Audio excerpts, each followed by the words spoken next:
Now today we start our new topic, dissolution of a partnership firm. Students, ये partnership series का last chapter है. हमने इससे पहले डिस्ट्रीब्यूशन में प्रॉफिट्स किया था, पार्टनरशिप में फिर एडमिशन किया, देन रिटायरमेंट है और अब डिसोल्यूशन ऑफ ए फर्म. इनमें फर्म को ख़त्म करना है.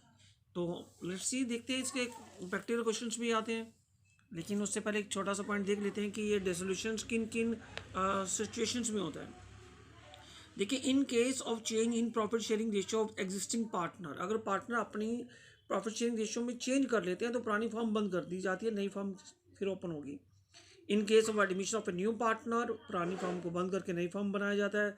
In case of a retirement of a partner और in case of exclusion of a partner.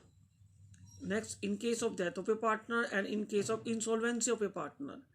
And last है in case of expiry of period of partnership. देखिए, किसी पार्टनर को इंसॉल्वेंट हो जाता है या पार्टनरशिप का टाइम पीरियड ही ओवर हो जाता है तो हम वो उस पार्टनरशिप को डिसॉल्व कर देते हैं. देखिए, अकाउंटिंग प्रोसीजर्स में हम लोग इसके 4 लेजर्स बनाएंगे. एक realisation account, partner loans account, partners capital account and cash और बैंक अकाउंट. तो सबसे पहले जो मेन इंपॉर्टेंट है वो लाइजेशन अकाउंट. इसका फॉर्मेट देखेंगे हम लोग. स्टूडेंट्स, फॉर्मेट ऑफ लाइजेशन में आपको सबसे पहले क्या करना है कि आपको एक जो बैलेंस शीट अवेलेबल होगी उसमें सारे एसेट्स को अपने यहाँ ट्रांसफ़र करना है और सारी लाइबिलिटीज़ को क्रेडिट साइड में ट्रांसफ़र करना है. लेकिन इंपॉर्टेंट चीज़ क्या है कि जो एसेट साइड में एक्सक्लूडिंग क्या होगा, कैश, बैंक बैलेंस और fictitious assets, debit balance of profit and loss account and debit balance of partner capital account, current account, loan to partner. देखिए, ये चीज़ें इसको छोड़कर जितने भी एसेट्स, फिक्स एसेट है या करंट एसेट्स हैं उनको हमें ट्रांसफ़र कर देना है. सेम इसी तरह लाइबिलिटी साइड में हमें क्या करना है, क्रेडिट जो एक्सक्लूडिंग करना है वो credit balance of profit and loss account. किसी भी तरह का रिजर्व हो वो हमें नहीं काउंट बीच में ट्रांसफ़र करना. पार्टनर कैपिटल को, करंट को और पार्टनर लोन फ्रॉम पार्टनर्स, तो किसी पार्टनर के लोन को यहाँ ट्रांसफ़र नहीं करना, चाहे अपने फॉर्म से लोन हमने किसी पार्टनर से हमने लिया है या दिया, वो भी हमने एक्सक्लूड करना है. नेक्स्ट वन क्या होता है कि इन एसेट्स को हम लोग यहाँ सोल्ड करते हैं और इन लाइबिलिटीज़ की पेमेंट यहाँ की जाती है डेबिट साइड में. तो हम यहाँ देखते हैं कि जो जितने भी एसेट हैं उनको हमें बैंक के नेम से डिनोट करके सोल्ड करना है. जितने भी एसेट लाइज करेंगे, अगर कोई एसेट किसी पार्टनर ने टेक ओवर कर लिया तो उसका नाम आ जाएगा पार्टनर कैपिटल अकाउंट.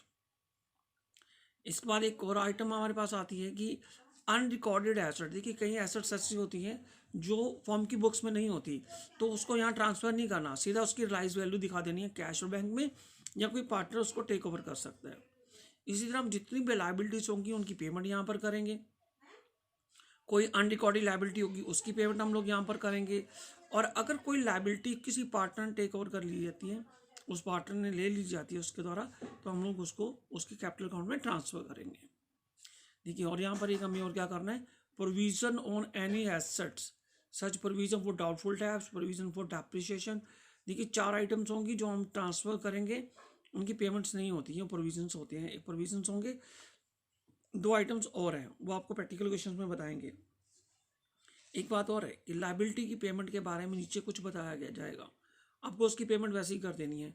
कुछ डिडक्ट करना है या कुछ एक्स्ट्रा देना है वो कर दिया जाता है. लेकिन अगर किसी लाइबिलिटी की पेमेंट के बारे में कुछ नहीं बताया जाता क्वेश्चन के अंदर, तो आपको उसकी फुल पेमेंट करनी है. लेकिन एसेट में ऐसा नहीं होता. एसेट की रिलाइज वैल्यू आपको गिवन होगी. अगर एसेट की रिलाइज वैल्यू गिवन नहीं है तो आप उसकी वैल्यू नील मानेंगे, यानी उसको आप रिलाइज नहीं करेंगे. देखिए, लास्ट में फिर क्या होगा कि इसका जो प्रॉफिट लाइजिंग प्रॉफिट या लॉस होगा उसको हम ट्रांसफ़र कर देंगे पार्टनर कैपिटल अकाउंट्स के अंदर. Okay, now let's see illustration number 4. यहाँ पर हमारे पास partner A and B ratio 3:2 है. इनकी बैलेंस शीट हमें गिवन है. तो सबसे पहले हमें एसेट साइड में जब हम ट्रांसफ़र करेंगे तो डेट्स किए जाएंगे डेबिट में और प्रोविजन आएगा बाय में. Stock, machinery, land and building, यहाँ कैश को एक्सक्लूड रखेंगे. लाइबिलिटी साइड पे हमें पार्टनर कैपिटल को बैलेंस को शो नहीं करना, हमें सब क्रेडिटर को शो करना है. अब यहाँ पे हमने जैसे लाइजेशन अकाउंट हम लोग बनाएंगे. देखिए, हमने क्या किया, debtors, stock, machinery, land and building transfer कर दिया और बाय में टॉप में है क्रेडिटर्स, और जो प्रोविज़न है उसको बाय में शो किया जाता है 1800, जो डेटर्स में हमने प्रोविज़न बनाया है. अब हम देखते हैं इसकी रिलाइज वैल्यूज़ क्या हैं. देखिए यहाँ इन्फॉर्मेशन है, stock 45, machinery 20% less than the book value. देखिए स्टॉक की वैल्यू बताइए 45 में रिलाइज किया, मशीनरी हमने 20% लेस देन बुक वैल्यू, जितनी बुक वैल्यू उसका 20% लेस कर देंगे। मशीनरी की वैल्यू जो है 40,000 है, 40 में से 20% 8,000 लेस करेंगे तो 32,000 वैल्यू हम लोग रिलाइज करेंगे। डेटर्स अमाउंट 35 आएगा। लैंड एंड बिल्डिंग बताई गई है 30,000 मोर than the book value. Land and building हमारे पास 1,20,000 की है, 30,000 मोर देन मीन्स 1,50,000 हम रिलाइज करेंगे। और नीचे क्रेडिटर की पेमेंट्स के बारे में बताया, creditor agree to accept 5% less. देखिए क्रेडिटर का अमाउंट है 20,000, इसका 5% कितना होगा 1,000 लेस करके 19,000 की पेमेंट करेंगे हम लोग। और इसके अलावा हमारे पास रिलाइजेशन बनाने के एक्सपेंसेस होते हैं 1,200 जो हमें डेबिट साइड पे शो करना है।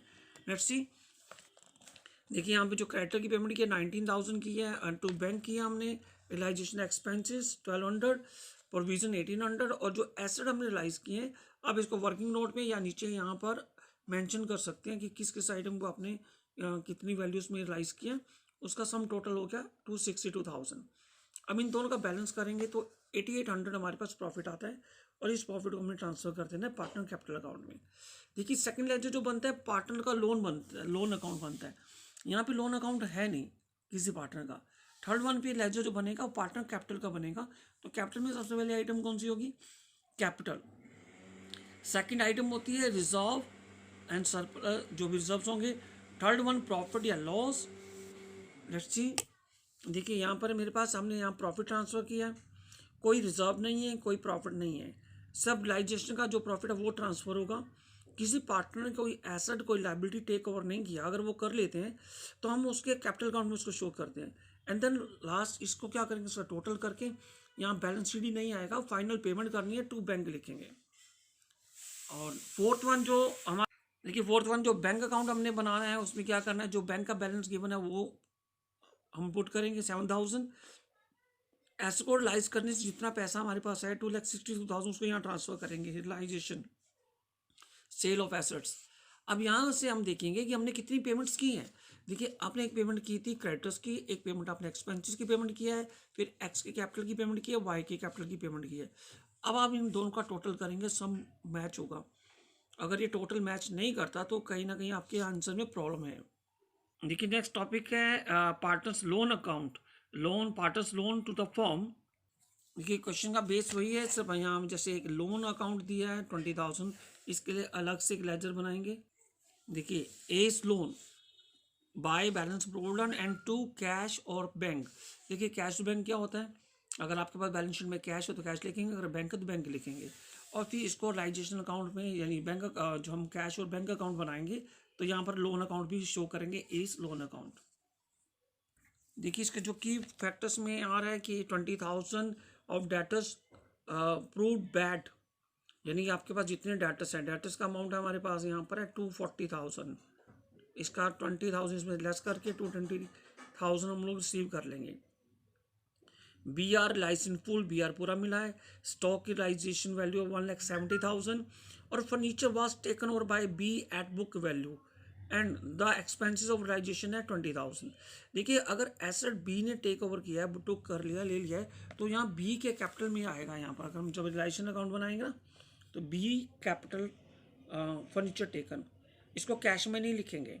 सेकेंड, यहाँ पे लाइबिलिटीज़ की पेमेंट के बारे में कुछ नहीं बताया, तो लाइबिलिटी में क्या क्रेडिटर है हमारे पास, तो क्रेडिटर्स की हम यहाँ फुल पेमेंट करेंगे 2,75,000। Let's see illustration number 7। देखिए स्टूडेंट्स यहाँ पर क्रेडिटर है मिसेस एक्स लोन है।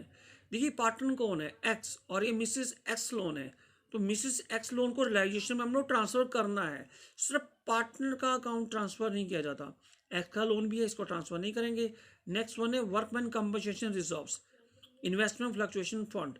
देखिए जो वर्कमैन कंपनसेशन रिजर्व है इसको तो हम रिजर्व की तरह ट्रीट करेंगे, इसको हम कैपिटल अकाउंट में ट्रांसफ़र करेंगे। और इन्वेस्टमेंट जो फ्लक्चुएशन फंड है वो मेरे पास है, वो हमें यहाँ पर ट्रांसफ़र करना है रिलाइजेशन में। लेकिन ये हमारा एक प्रोविज़न है, हमने रखा हुआ है, एक फंड रखा हुआ है, इसको हमने रिलाइज नहीं करना, मींस सॉरी इसको हमने पेमेंट नहीं करनी, इसकी लाइबिलिटी साइड पे ना, इसको ट्रांसफ़र करना है। यानी ये इनकम ही हमारी, इसको इनकम साइड पे ही हमने लिख दिया और वो डिस्ट्रीब्यूट अल्टीमेटली प्रॉफिट में हो जाएगा। यहाँ हम डेटर्स की बात करेंगे, प्रोविज़न बाई साइड पे जाएगा, और गुडविल है वो 35,000 हमारे पास गिवन है। गुडविल का हमें क्या करना है, गुडविल एक एसेट है। अब ज़रूरी नहीं है कि इसकी हमें फुल वैल्यू मिले, हो सकता है ना मिले, हो सकता है ज़्यादा मिल जाएगी। देखिए जो रियलाइजेशन पार्ट है, X to over the investment 20% more than the book value. X से इन्वेस्टमेंट ले ली तो एक्स के कैपिटल में जाएगी। वाई ने क्या किया है, to over the debtors to 5,000 at 4,000। देखिए वाई ने क्या किया, 5,000 वाले डेटर्स, यानी यहाँ टोटल डेटर्स में 15,000 है, इसमें से सिर्फ 5,000 वालों को 4,000 में टेक ओवर उसने लिया है। तो वाई के कैपिटल में जाएंगे 4,000, और जो रिमेनिंग डेटर्स हैं वो 75% रिलाइज हुए हैं। तो 10,000 रिमेनिंग 10,000 बचेगा, उसका 75% मीन 7,500, इसको हम कैश में ले आएंगे। देखिए एक बार रिपीट कर लेते हैं इसको। 15,000 में से 5,000 वाला पार्ट तो एक्स ने टेक ओवर कर लिया, वाई ने ले लिया 4,000 में, और जो रिमेनिंग 10,000 है उसको 75% पे रिलाइज हुआ है, और उसको हमने कैश में लिख देना है। स्टॉक सोल्ड किया हमने 59 में, and plant is sold 40,000। Realisation expenses है 1,000, डेबिट में लिखेंगे। It was also found that there is a liability of 8,000 for damages which also had to be paid. देखिए ये अनरिकॉर्डेड लायबिलिटी है जो भी हमें पे करनी है। तो यहाँ पर हम जब रियलाइजेशन में बात करेंगे तो 1,000 के एक्सपेंसेस भी पे किए हमने, और 8,000 का डैमेज भी पे किया। अब देखिए यहाँ पर हमने सारे एसेट को, जो कुछ एसेट एक्स ने ले लिया, कोई वाई ने ले लिया, और कुछ एसेट को हमने सोल्ड कर दिया, लेकिन गुडविल की वैल्यू गिवन नहीं है। इट मीन्स गुडविल की वैल्यू नील होगी, जो हमें लिखनी नहीं है। ट्रांसफ़र होगा लेकिन उसकी रिलाइज वैल्यू नहीं मिलेगी हमें। फिर इन दोनों का बैलेंस करेंगे, हमारे पास लॉस आ रहा है, लॉस को हम उनकी रेशो में डिस्ट्रीब्यूट करेंगे। देन फिर हमारे पास आ रहा है एक्स लोन। एक्स लोन हमने ब्रॉट डाउन किया और उसकी पेमेंट की है।